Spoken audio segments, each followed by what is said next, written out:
പെരുമാൾ ക്ഷേത്രങ്ങളിൽ നവഗ്രഹ സന്നിധി എന്തുകൊണ്ടില്ലെന്ന് നിങ്ങൾക്കറിയാമോ? പലർക്കും അറിയാത്ത ഒരു വൈഷ്ണവ രഹസ്യം ഇതാണ്. ഒരിക്കൽ ഒരു ഭക്തൻ ചോദിച്ചു, എല്ലാ ക്ഷേത്രങ്ങളിലും നവഗ്രഹ സന്നിധിയുണ്ടല്ലോ, പക്ഷേ പെരുമാൾ ക്ഷേത്രങ്ങളിൽ മാത്രം എന്തുകൊണ്ടില്ല?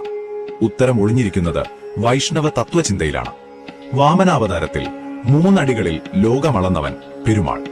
ഭൂലോകം, ഭുവർലോകം, സ്വർഗലോകം. മാത്രമല്ല, കാലവും കർമ്മവും അണ്ടചരാചരങ്ങളുമെല്ലാം തന്നെ പെരുമാളിനുള്ളിലാണ്. അപ്പോൾ ആ അണ്ടങ്ങളിലുള്ള നവഗ്രഹങ്ങൾ പെരുമാളിന് പുറത്താണോ? ഇല്ല. അതുകൊണ്ടാണ് വൈഷ്ണവ പാരമ്പര്യത്തിൽ പെരുമാളെ ആരാധിച്ചാൽ നവഗ്രഹങ്ങളെ ആരാധിച്ച ഫലം ലഭിക്കും എന്ന് വിശ്വസിക്കുന്നത്. അങ്ങനെയായിരിക്കെ തനിച്ച് ഒരു നവഗ്രഹ സന്നിധി ആവശ്യമുണ്ടോ?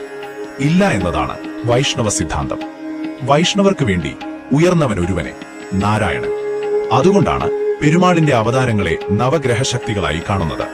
രാമൻ സൂര്യൻ, കൃഷ്ണൻ ചന്ദ്രൻ, നരസിംഹൻ ചൊവ്വ, വാമനൻ ഗുരു, കൂർമൻ ശനി, വരാഹൻ രാഹു, മത്സ്യൻ കേതു. ഇതിന്റെ അർത്ഥം, ഗ്രഹങ്ങൾ പെരുമാളിനെ നിയന്ത്രിക്കുന്നില്ല, പെരുമാളാണ് ഗ്രഹങ്ങളെ നിയന്ത്രിക്കുന്നത്. തിരുപ്പതി പെരുമാളിന്റെ സുപ്രഭാതത്തിൽ പോലും പറയുന്നു, നവഗ്രഹങ്ങളെല്ലാം പെരുമാളുടെ അടിയാരുകളാണ് എന്ന്. അവസാനമായി, നവഗ്രഹ സന്നിധിയില്ലാത്തത് ഒരു കുറവല്ല, അത് പെരുമാളിന്റെ പരിപൂർണതയുടെ തെളിവാണ്. എല്ലാമായി നിലകൊള്ളുന്നവൻ നാരായണൻ. അവനിൽ ലയിക്കാത്തതൊന്നുമില്ല. അതിനാലാണ് പെരുമാൾ ക്ഷേത്രങ്ങളിൽ നവഗ്രഹ സന്നിധി തനിച്ചില്ലാത്തത്. നാരായണ നാരായണ.